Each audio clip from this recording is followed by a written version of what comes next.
Assalamualaikum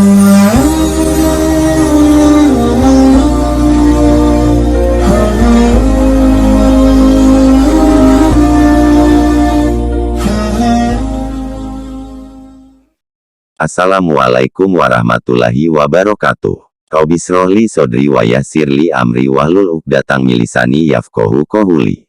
Amin. Kali ini saya akan membahas kisah Nabi. Setiap Nabi pasti mempunyai mukjizat masing-masing, dari Nabi Ibrahim, Nabi Musa, sampai Nabi terakhir Nabi Muhammad. Tapi kali ini saya akan membahas mukjizat Nabi. Mungkin kisah ini belum pernah kalian dengar di pelajaran sekolahan.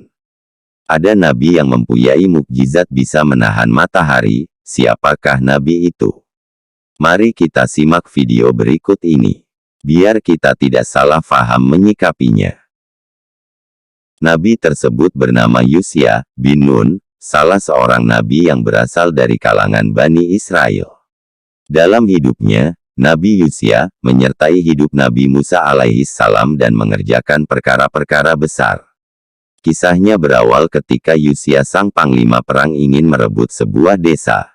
Ia melatih prajuritnya dengan berbagai strategi. Nabiullah Yusya, pada saat persiapannya menuju kota yang hendak ditaklukkan, dia berusaha agar pasukannya menjadi pasukan yang kuat dan tangguh.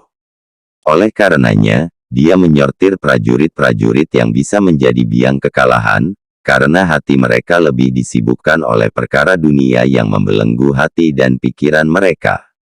Yusya mengeluarkan 3 kelompok prajurit yang tidak diizinkan untuk pergi berperang. Pasukan yang ada ini kemudian dibagi menjadi 3 kelompok.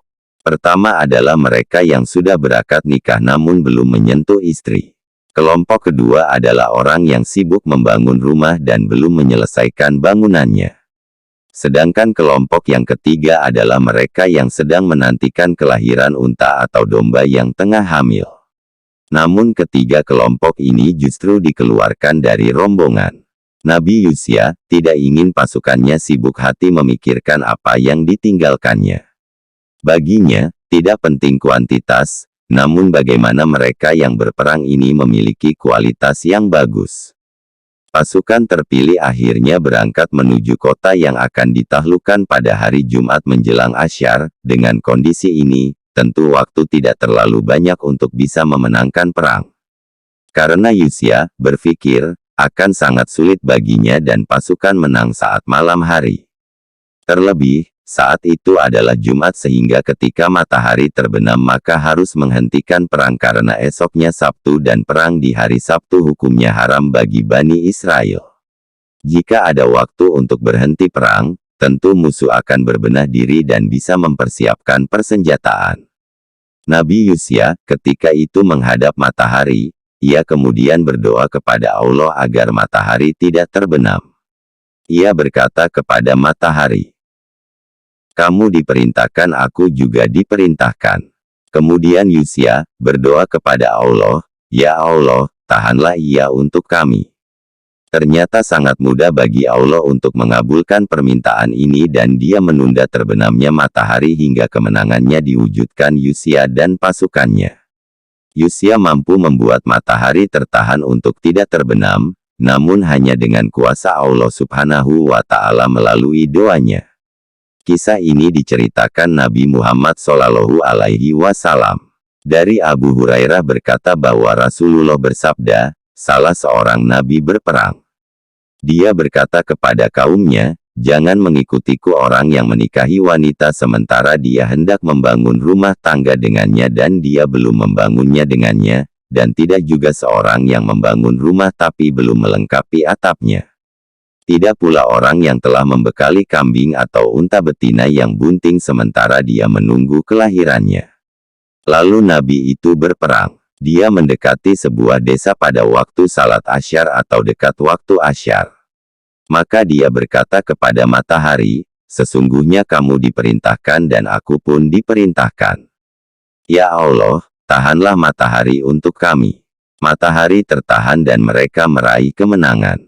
Hadis riwayat Bukhari dan Muslim. Dalam kisah tersebut diceritakan juga bagaimana pasukan dari Yusya menggelapkan harta rampasan perang. Memang, umat terdahulu tidak diperbolehkan menggunakan harta rampasan perang. Hanya umat Nabi Muhammad Shallallahu Alaihi Wasallam yang diperbolehkan Allah untuk menggunakannya. Sementara pada umat-umat sebelumnya, harta rampasan perang harus dikumpulkan kemudian akan diturunkan api dari langit untuk membakarnya. Lalu dia mengumpulkan harta rampasan perang. Maka datanglah api untuk melahapnya tetapi ia tidak bisa memakannya. Nabi itu berkata, ada di antara kalian yang menggelapkan harta rampasan perang, hendaknya dari masing-masing kabilah ada satu orang yang membaitku. Maka tangan seorang laki-laki menempel dengan tangannya dan dia berkata, kalian menggelapkan rampasan perang. Maka mereka datang menyerahkan emas sebesar kepala sapi. Mereka meletakkannya lalu datanglah api dan memakannya. Kemudian Allah menghalalkan harta rampasan perang bagi kita.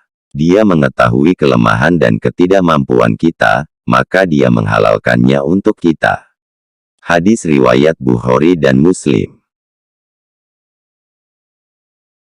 Terima kasih sudah menonton video ini. Semoga bermanfaat. Jangan lupa subscribe, like, share, komen, dan bagikan. Agar kami bisa terus berbagi video-video yang bermanfaat dan berfaedah. Wassalamualaikum warahmatullahi wabarakatuh.